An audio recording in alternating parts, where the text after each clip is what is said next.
Apart from the Sangam as the physical presence, physical event of the Sangam itself, into the process, तो उसमें documentation का एक objective तो है. Documentation माने कि जो जहाँ पे गतिविधियाँ चल रही, इनिशिएटिव्स हैं और जिन पे डॉक्यूमेंटेशन है, किसी को मालूम नहीं है उसके बारे में या बहुत कम मालूम है, उस पर डॉक्यूमेंटेशन करना, that is one of the parts of the process.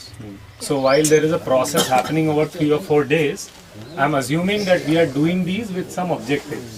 Now to me there are 4 or 5 objectives.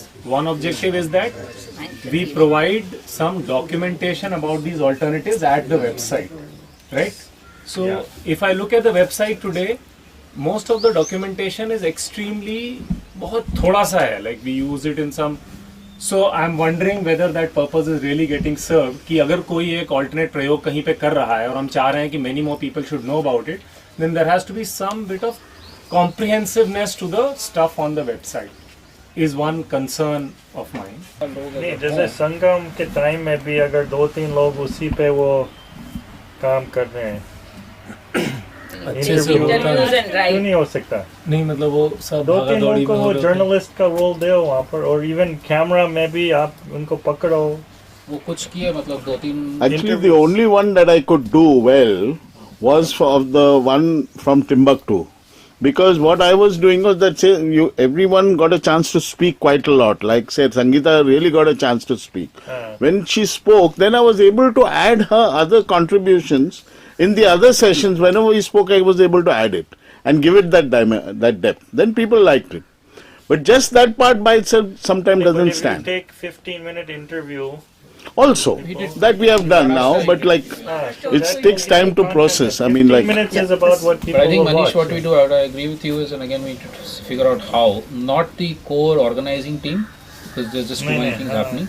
But 1 or 2 people who maybe even a good journalist, like you said, could be called specially for doing this kind of thing. I can recount an example of something we're facing similarly in the community media sector, which is that essentially we wanted to show examples of how this was making a practical difference to communities, and we were getting extremely patchy anecdotal evidence only. So we realized that it was not something for us as an organization, for example, to jump into that context suddenly and try to document it, because we are not familiar enough with each of those contexts. It becomes very difficult to capture what it is that's being talked about or what the change is.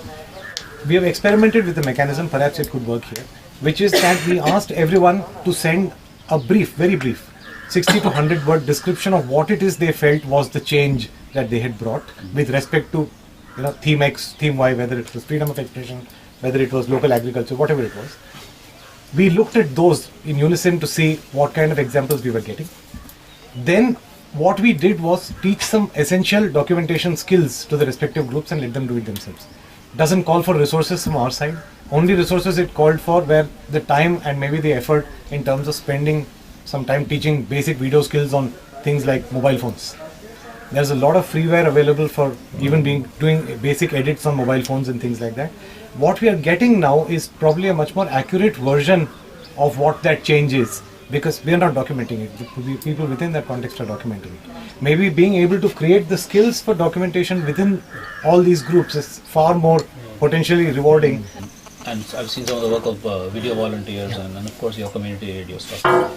Is that these are all fantastic ideas, and I think we must try and use them in the Vikalp Sangam process. What we need is at least 1 or 2 people who can peg this, which is not to go around the whole country and do this, but just be part of a core team within the Vikalp Sangam process who identifies who are the places and people and organizations and institutions who are already doing this, who have the capacity, like you folks there have, or Green Hub has, or video volunteers have, or you have for the community radio, and then see how we can maybe even have a quick sort of brainstorming meeting of 6 such networks or 5 such networks and say, okay, here's the idea, here's the objective, it's about alternatives, and here's the whole range of alternatives. Now let's see what we can produce out of that. So we need that, because that's not going to happen with us as a core team. I We need understand. somebody who can. Yeah. But you can be the point at which many of these ideas get collected. Sure. Right? Sure. So that it's centralized. If it becomes too diffuse, then stories come all over, and then putting them together becomes a task. Perhaps we could do this. Perhaps within our own respective networks, we can spread the word in terms of what kind of case studies we're looking for, what kind of examples we want to examine, things like that. Get people to flexibly put that up in some easy to access methodology, maybe just mail it, maybe have an online form of some kind which they can fill and just put in a 100-word, 120-word limit, something very short. That can come to one central place, and within us we can decide a subgroup, maybe 2 or 3 who at regular intervals, maybe every 3 months, we should have a sizable number collected at them. Just spend a day or two online, if we are physically in the same space together, just combing through them, looking at them, saying, okay, I think we can take these up and deal with them, or give them the skills, or connect them to the local group which can give them the skills. I think pretty much regionally there will be one organization or the other which could possibly give them the relative documentation skills.